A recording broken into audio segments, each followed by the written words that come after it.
अगर हम बात करें कि खेती अगर करनी है तो पहला जो एक काम होता है जो बीज बोने का, उससे पहले हमें खेत को तैयार करना पड़ता है। और खेत को तैयार करने के लिए हमारे पास बहुत सारे यंत्र होते हैं, कर्षण यंत्र जिसको बोलते हैं। और खेती में जुताई का महत्व बहुत ज़्यादा होता है, क्योंकि अगर बीज सैया तैयार करना होता है तो हमें खेतों को पल्वराइज करना होता है, उसमें उसको भुरभुरा बनाना होता है। बीज बोएं तो वो अच्छे से जर्मिनेट हो जाए, वो अंकुरित हो जाए। तो इसके लिए हमारे पास दो तरह के इम्प्लीमेंट्स होते हैं, टीलेज इम्प्लीमेंट्स जिसको बोलते हैं। एक तो होता है प्राइमरी, जिसको बोलते हैं प्राथमिक कर्षण यंत्र, दूसरा होता है द्वितीय कर्षण यंत्र। तो प्राथमिक कर्षण यंत्र जो होते हैं उसमें जैसे आप मान लीजिए जितने भी प्लाऊ होते हैं, जिसके पीछे नाम प्लाऊ लगा रहता, उसको हम बोलते हैं प्राथमिक कर्षण यंत्र। तो अगर आप देखिए पहले ज़माने में हमारे यहाँ होता था देशी प्लाऊ, जिसको आप बोलते हैं हल अगर देखें तो वो हमारा प्राइमरी टीलेज इम्प्लीमेंट था।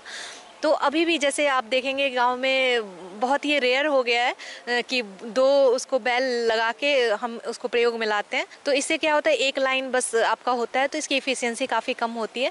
तो हम लोग अब आ गए हैं मोल्ड बोर्ड प्लाऊ की तरफ। मोल्ड बोर्ड प्लाऊ भी आप चाहें तो इसको बुल्लॉक से भी चला सकते हैं, जिसको बोलते हैं बैल से चला सकते हैं, और नहीं तो इसको हम ट्रैक्टर ड्रॉन वाला चलाते हैं। तो इससे हमारे 25 से 30 सेंटीमीटर की गहराई पे जुताई होती है। मोल्ड बोर्ड हल ये एक ट्रैक्टर चलित यंत्र है। इसका अक्षर फार यानी बार टाइप प्रकार का होता है तथा यह उच्च कार्बन स्टील या कम मिश्रित स्टील का बना होता है। इसकी जुताई की गहराई का नियंत्रण हाइड्रोलिक लीवर से या ट्रैक्टर की 3 पॉइंट लिंकेज से करते हैं। इस हल से सख्त मिट्टी को भी आसानी से तोड़ा जा सकता है। इसका प्रयोग हरी खादों को मिट्टी में मिलाने के काम में भी होता है, लेकिन ये उसको उतने अच्छे से मिलाता नहीं है, मिक्सिंग नहीं करता है, ये बस कट करता है। तो इसलिए मोल्ड बोर्ड प्लाऊ को हम उतना प्रेफर नहीं करते हैं। लेकिन अगर मिट्टी हल्की है तो आप इसको लेके चला सकते हैं। तो ये होता है एक मोल्ड बोर्ड प्लाऊ। दूसरा एक होता है डिस्क प्लाऊ। डिस्क प्लाऊ में आप देखेंगे कि इसकी जो डायमीटर होती है, व्याज होती है, वो आपकी होती है 60 सेंटीमीटर की। और इसमें आप देखेंगे एक्सल पे आपके बहुत सारे तवे नुमा स्ट्रक्चर, जिसको बोल सकते हैं तवा नुमा स्ट्रक्चर होता है, और ये मिट्टी को स्लाइस की तरह काटता जाता है और आपकी मिट्टी को ये मिलाता जाता है। डिस्क प्लाव प्राथमिक भूमि तैयार करने वाला 3 पॉइंट लीकेज इम्प्लीमेंट है। यह मिट्टी खुदाई के लिए प्रयोग किया जाता है। कुछ डिस्क प्लाव में 2 से 4 बॉटम होते हैं। इसको खुदाई की गहराई और दिशा के अनुसार व्यवस्थित किया जा सकता है। तो इसकी जो ब्याज होती है थोड़ी ज़्यादा होती है, 60 सेंटीमीटर। तो इसका जो एफिशिएंसी होता है थोड़ा ज़्यादा होता है डिस्क प्लाऊ का। उसके बाद हमारा होता है का सबसॉइल प्लाऊ। सबसॉइल प्लाऊ होता है क्या, आप देखेंगे लोगों को कि बहुत सारा रोटावेटर चला चला के उन्होंने हार्ड पैन तैयार किया है, क्योंकि हार्ड पैन तैयार होने से हमारे मिट्टी के नीचे पानी का संग्रह नहीं हो पाता है। मतलब पानी जो है वो एक लेयर 40-45 सेंटीमीटर के नीचे वो जाता ही नहीं है, क्योंकि हमारी हार्ड पैन तैयार हो जाती है। तो हम लोगों को बोलते हैं कि सबसॉइल चलाएं। ट्रैक्टर चलित सबसॉइलर हल। इस हल में एक हरीस होता है जो उच्च कार्बन स्टील का बना होता है। हरीस ऊपर एवं नीचे निकले हुए किनारों को दृढ़ता प्रदान करता है। एक खोखला स्टील का एडॉप्टर होता है जो हरीस के नीचे भाग में लगा होता है और फार को मदद करता है। इस यंत्र का फार उच्च कार्बन स्टील का बना होता है। यंत्र की गहराई ट्रैक्टर की हाइड्रोलिक प्रणाली द्वारा नियंत्रित की जाती है। हल का प्रयोग गहरी जुताई के लिए किया जाता है, जिससे मिट्टी की जल धारण करने की क्षमता बढ़ जाती है। तो ये 60 से 70 सेंटीमीटर के नीचे के हार्ड पैन को तोड़ देता है। इससे पानी का रिसाव खेत में अच्छा होता है, जो हम बोलते हैं कि गर्मियों में भी मिट्टी में नमी संरक्षित रहता है। ये सारे प्लाऊ हमारे प्राइमरी में आते हैं, जिसको बोलते हैं प्राथमिक कर्षण यंत्र।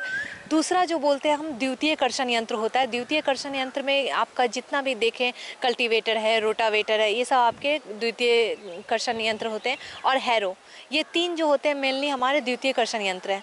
तो कल्टीवेटर में आप क्या करते हैं, कल्टीवेटर आपने देखा होगा कि उसका फ्रेम होता है और उसमें 7 से 13 टाइन्स लगे होते हैं। टाइन्स कैसे होते हैं, शॉवेल जैसे होते हैं, और इसमें एडजस्टेबल नट भी होते हैं। मतलब अगर आप चाहें तो उसकी दूरी को घटा या बढ़ा सकते हैं। तो कल्टीवेटर में क्या होता है, ये थोड़ा अच्छा माना जाता है, क्योंकि इसमें आप मिट्टी को पलटते भी हैं और मिलाते हैं। आप देखेंगे मिट्टी फार की तरह कटता है और मिलता जाता है। तो इसमें कल्टीवेटर भी बहुत अच्छा काम करता है और काफ़ी प्रचलित है कल्टी के नाम से अपने यहाँ। उसके बाद अगर देखें तो दूसरा होता है हमारे यहाँ हैरो में हमारे यहाँ डिस्क हैरो काफ़ी प्रचलित है।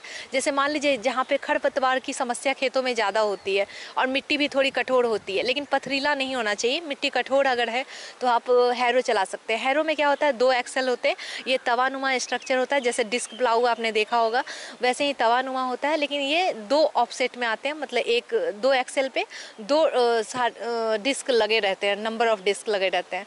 तो इससे क्या होता है, मिट्टी कटती भी है स्लाइस की तरह 40 से 45 सेंटीमीटर गहरी और उसको मिलाती भी है, और खरपतवार या जो भी स्टबल भी अगर खेत में जिसको बोलते हैं पुआल अगर रह गया या डंठल छूट गया है तो वो भी मिक्सिंग करता हुआ वो खेत में जाता है। तो इससे काफ़ी मिट्टी भुरभुरी होती है और इससे आपका खेतों में मल्च भी मतलब मिल जाता है, स्टबल भी मिल जाता है। उसके अलावा बात करें तो रोटावेटर है हमारे पास। रोटावेटर में क्या होता है कि मिट्टी भुरभुरी भी होती है और वो साथ साथ वो प्राइमरी और सेकेंडरी टिलेज दोनों ही साथ में अच्छे से करती है। लेकिन रोटावेटर हम ज़्यादा रिकमेंड नहीं करते क्योंकि हार्ड पैन बहुत जल्दी तैयार होता है रोटावेटर में। इस प्रकार इसके उपयोग से उपज में 30% तक की वृद्धि हो सकती है। मिट्टी में सुधार होता है, मिट्टी की जलधारण क्षमता बढ़ती है, खेत की कठोर परत टूट जाती है। इससे मिट्टी को पौधों की जड़ों के विकास के अनुकूल बनाने में मदद मिलती है। मिट्टी के नीचे छुपे हानिकारक कीट, उनके अंडे, प्यूपा आदि मिट्टी की ऊपरी सतह में आ जाते हैं, जो सूर्य के सीधे संपर्क में आने से नष्ट हो जाते हैं। तो ये भी एक बहुत अच्छी विधि है। लेकिन हमें जो भी अगर टिलेज इम्प्लीमेंट चलाना है तो हमें ये ध्यान रखना होता है कि खेतों में कंकड़ पत्थर, जैसे बड़े बड़े बोल्डर्स हैं, पत्थर है, ये सब नहीं होना चाहिए खेत में। अगर है तो आप इसको परिष्करण कर लें, उसके बाद आप अपने टिलेज इम्प्लीमेंट को चलाएं। दूसरी बात ये होती है कि अगर आप किसी भी प्रकार से कोई भी मशीन अगर प्रयोग में लाते हैं तो उसका रख रखाव बहुत ही ज़रूरी है।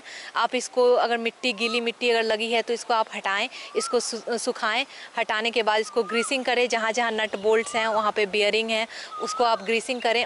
उसके बाद अगर आप बात कर लें कि अगर अनुदान राशि दे है कि नहीं, तो बिहार सरकार ने भी भारत सरकार ने काफ़ी अनुदान राशि की भी बात कही है, जिसमें कि आपको 40 से 70% तक की अनुदान राशि मिलती है। तो आप इसका लाभ उठा सकते हैं और ये काफ़ी बढ़िया है, आप कृषि यांत्रिकरण को अपना सकते हैं। धन्यवाद।